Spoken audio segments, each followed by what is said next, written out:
हर शख्स अपनी फिक्र में है। आज कोई किसी के काम नहीं आ सकता। काश मैंने दुनिया में कुछ बेहतर आमाल कर लिए होते। जब सारे लोग अपनी करनी का हिसाब देने के लिए कतार में खड़े होंगे। हम पिछले 500 साल से इंतजार कर रहे हैं, लेकिन हिसाब अभी तक शुरू नहीं हुआ। या अल्लाह, हमें सीधे जहन्नम भेज दे। बस इंतजार और हिसाब से बचा ले। हिसाब किताब शुरू होने के बाद सबसे पहले सभी लोगों में किताबे आमाल बांटी जाएगी। लो, ये है मेरी करनी का हिसाब। मैं कामयाब हो गया हूं। काश मुझे ये कर्मों की खबर न मिली होती। अल्लाह नास्तिक और जालिम पर बहुत गुस्सा करेगा और फरिश्तों को आदेश देगा कि उसे पकड़ो, फिर बांध दो, कृपया नहीं, फिर उसे जहन्नम में फेंक दो। जब सभी मुसलमानों के कर्म तौले जाएंगे तो उन्हें स्वर्ग तक पहुंचने के लिए पूरी अंधेरी, बहुत खतरनाक और डरावनी राह से गुजरना पड़ेगा। कयामत के दिन जब सभी लोग जिंदा किए जाएंगे तो वे एक दूसरे को हैरानी से देखेंगे। उनके शरीर कमज़ोर होंगे, उनके दिल डर से भर जाएंगे, उनके पैरों में कोई ताकत नहीं होगी, उनकी आंखों में चैन नहीं होगा। सब भूखे और प्यासे होंगे, लेकिन उस समतल मैदान में न पेड़ होंगे, न पौधे, न कोई झरना। लोग सिर्फ ज़मीन और आसमान देखेंगे। ज़मीन इतनी गर्म होगी कि जल रही होगी और आसमान से भी तेज़ गर्मी बरसेगी। लोग अपने ही पसीने में भीग जाएंगे। कुछ लोग पांव तक, कुछ घुटनों तक, कुछ गले तक और कुछ पूरी तरह पसीने से तर होंगे। उस पसीने की वजह से कोई चल भी नहीं पाएगा, लेकिन चलना ज़रूरी होगा, क्योंकि उस दिन अल्लाह ने इंसानों पर फरिश्ते नियुक्त कर दिए होंगे जो कड़ाई से अल्लाह के आदेशों का पालन करेंगे। किसी को रुकने की इजाज़त नहीं होगी, कोई पीछे मुड़कर नहीं देख सकेगा। हर कोई सीधे आगे देखेगा और सीधे ज़मीन की तरफ जाएगा। ये इतना मुश्किल वक्त होगा कि दुनिया के सबसे गहरे और प्यारे रिश्ते, माँ का रिश्ता भी टूट जाएगा। वही माँ जो इस दुनिया में अपने बच्चे के लिए अपनी जान तक दे देती है, लेकिन क़यामत के दिन वही माँ अपने बच्चे से भाग जाएगी। दोस्त दोस्त से भाग जाएगा, पति पत्नी से भाग जाएगा। हर कोई, लोग अपनी अपनी फिक्र में मग्न होंगे और अपनी बेचैनी में हर कोई सोचता रहेगा, मेरा क्या होगा, मेरा क्या होगा। इस हालत में सारे लोग एक विशाल मैदान में इकट्ठा होंगे जो अल्लाह ने खास तौर पर हिसाब किताब के लिए बनाया है, और उस मैदान में हर कोई अपने हिसाब का इंतज़ार करेगा। नेक लोगों के लिए ये इंतज़ार बहुत छोटा होगा, लेकिन गुनहगारों के लिए ये इंतज़ार बेहद लंबा और ख़तरनाक होगा। वे उसी मैदान में उन कड़क हालात में करीब 500 साल तक इंतज़ार करेंगे, चिल्लाते हुए और खून के आंसू बहाते हुए, लेकिन हिसाब किताब शुरू नहीं होगा। सिर्फ 7 लोग ही इस तेज़ गर्मी से बचने के लिए छांव पाएंगे, और ये 7 तरह के लोग अल्लाह के सिंहासन की छाया में होंगे। सबसे पहले वो राजा जो अपने राज्य में हमेशा इंसाफ करता है, वो जवान जो अपनी जवानी अल्लाह की इबादत में बिताता है, वो शख्स जिसका दिल मस्जिद से जुड़ा हो, वो 2 लोग जो अल्लाह से प्यार बांटते हैं, अपने भाई पर रहमत हो, वो आदमी जो एक खूबसूरत औरत के पाप करने के लिए बुलाया जा रहा है और उसके पास पाप करने का मौका है, लेकिन वो उससे कहता है, मुझे अल्लाह का डर है, मुझे अल्लाह का डर है। वो इंसान जो लोगों को इतना चुप करा दे कि उसकी बाईं हाथ को भी पता न चले कि दाहिनी हाथ ने क्या दिया। और आखिरी वाला वो होता है जो अकेले में अल्लाह को याद करता है और उसकी आंखों से आंसू गिरते हैं। अब ये लोग जिन्होंने ये 7 कस्में खाई हैं, वो अर्श की छांव तले होंगे, लेकिन इसका मतलब ये नहीं कि उन्हें दिन आखिरी की सारी मुश्किलों से बचा लिया जाएगा। उन्हें डर और बेचैनी महसूस होगी। वे अपने हिसाब किताब और अपनी किताबों को लेकर तनाव में रहेंगे, और वे सबके साथ इंतजार की तकलीफ सहेंगे। अब जब हिसाब के लिए इंतजार होगा, लोग आखिरकार मैदान में थक जाएंगे और कहेंगे, हे अल्लाह, हमें जहन्नम भेज दे। बस इस मुसीबत से हमें बचा ले। और चिल्लाएंगे, क्या कोई है जो अल्लाह से बात कर सके ताकि हिसाब किताब शुरू हो सके। सबसे पहले लोग हजरत आदम अलैहिस्सलाम के पास इकट्ठे होंगे और कहेंगे, आप पहले इंसान हैं, अल्लाह ने आपको अपने हाथों से बनाया। उसने फरिश्तों को आपके सामने सजदा करने को कहा, कृपया अल्लाह से दुआ करें।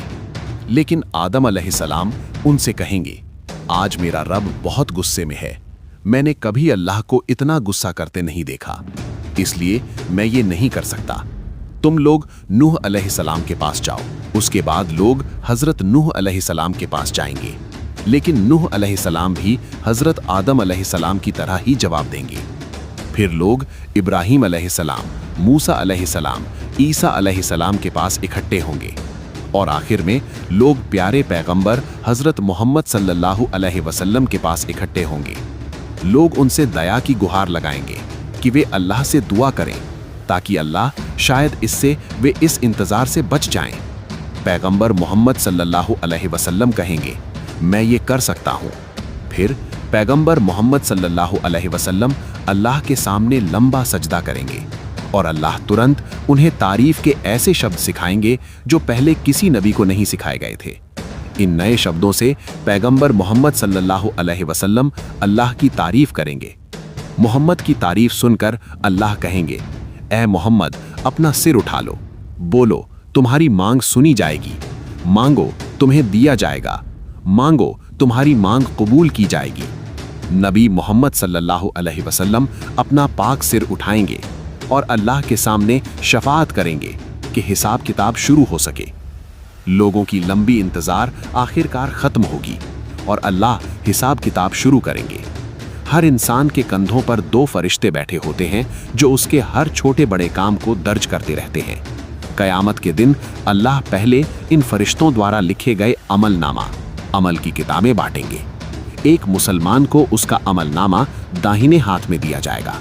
जैसे ही वो अपना अमलनामा खोलेगा और जब वो इसे देखेगा तो वो इतना खुश होगा कि सबको दिखाएगा और बोलेगा, लो मेरा अमलनामा पढ़ो, मैं सफल हो गया।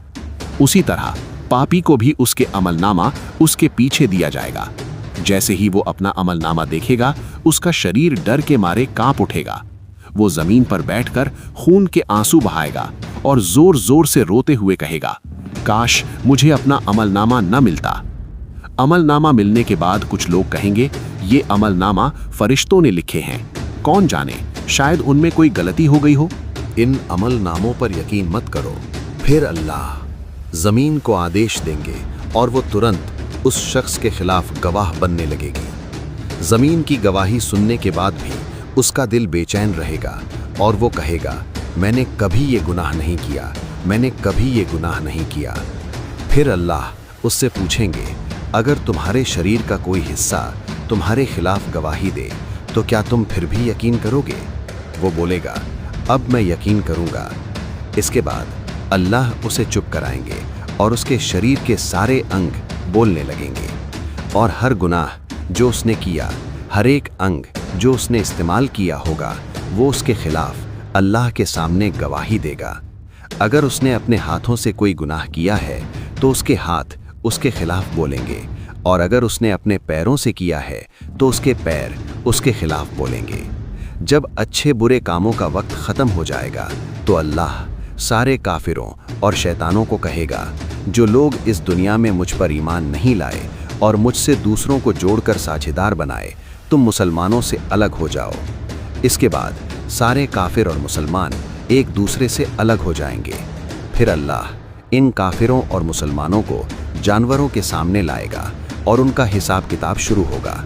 जैसे मान लो इस दुनिया में एक खुर वाली बकरी ने बिना खुर वाली बकरी के साथ अन्याय किया, तो उस दिन अल्लाह खुर वाले को खुर देगा और फिर उनके अन्याय का बदला लेगा।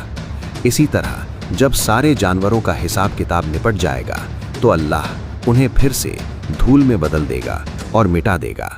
ये पूरा वाकया देखकर काफिर कहेगा, काश मुझे भी ऐसे धूल में बदल दिया जाता, लेकिन उसकी ये ख्वाहिश कभी पूरी नहीं होगी। फिर अल्लाह फरिश्तों को हुक्म देगा कि वे उन सभी काफिरों को पकड़ लें जो मुसलमानों से अलग हो चुके हैं, उन्हें जंजीरों में बांध दें बार बार विनती करें, फिर उन्हें जहन्नम में फेंक दें। काफिरों के हिसाब किताब यहीं खत्म हो जाएगी। अब मुसलमानों का हिसाब रहेगा, और इन मुसलमानों में नेक, बुरे और मुनाफिक 2 मुहें होंगे। अल्लाह सबसे पहले 70,000 नेक मुसलमानों को बिना किसी हिसाब किताब के जन्नत भेज देगा। ये 70,000 वे होंगे जिन्होंने इस दुनिया में पूरी तरह से अल्लाह पर भरोसा किया। 70,000 मुमिनों को जन्नत भेजने के बाद अल्लाह बाकी लोगों का हिसाब लेना शुरू करेंगे। वो मुसलमानों के बीच एक बड़ा तौलना तराजू रखेंगे। उस तराजू पर अल्लाह हर मुसलमान के अमल को एक एक करके तौलेंगे। अब अल्लाह के सामने हाजिरी और हिसाब किताब के 2 तरीके हैं। एक आसान तरीका है और दूसरा मुश्किल। आसान तरीका ये है कि अल्लाह अपने बंदे को खुद अपनी मौजूदगी में बुलाएंगे, उसे बाकी लोगों से अलग कर देंगे ताकि वो दूसरों के सामने शर्मिंदा ना हो। फिर वो उससे अकेले में पूछेंगे, क्या तुमने ये गुनाह किया है? नौकर डर के मारे जवाब देगा, कहेगा, हाँ हे अल्लाह, मैंने ये किया। वो बहुत डरा होगा और दिल में सोचेगा, मैं तो ख़त्म हो गया। लेकिन फिर अल्लाह कहेगा, ठीक है, मैंने इस दुनिया में तुम्हें छिपाया और आज मैं तुम्हें माफ़ करता हूँ। और जब कोई मुश्किल हिसाब किताब का सामना करेगा तो अल्लाह उसे सबके सामने बुलाएगा और पूछेगा, तुमने ये गुनाह क्यों किया? तुम्हारी नमाज क्यों नहीं हुई? तुमने रोज़ा क्यों नहीं रखा? और जब ऐसे सवाल शुरू होंगे, समझो वो आदमी बर्बाद हो गया।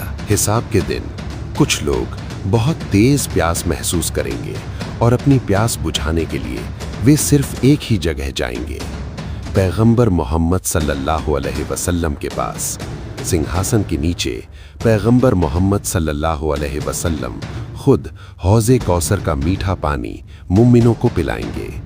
जो कोई भी उस पानी को एक बार पी लेगा, उसे कभी फिर प्यास नहीं लगेगी और उस जगह सिर्फ मोमिनों को ही दाखिल होने दिया जाएगा।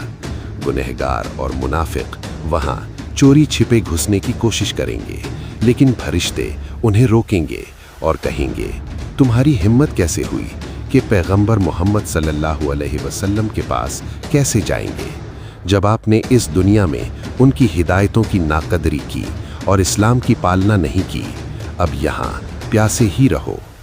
जब सभी मुसलमानों के हिसाब किताब निपट जाएंगे तो लोगों को एक और पड़ाव से गुजरना होगा। सिरात पुल होगा जो जहन्नम की आगों के ऊपर बिछाया जाएगा और उसके पार जन्नत होगी। ये पुल बाल की मोटाई से भी पतला और तलवार से भी तेज होगा। इसके नीचे जहन्नम होगा और ऊपर पूरी अंधकार। अब यहाँ से पार पाने के लिए मुसलमानों को सिर्फ एक चीज चाहिए होगी, रोशनी। और वो रोशनी मुसलमान के कामों पर निर्भर करती है।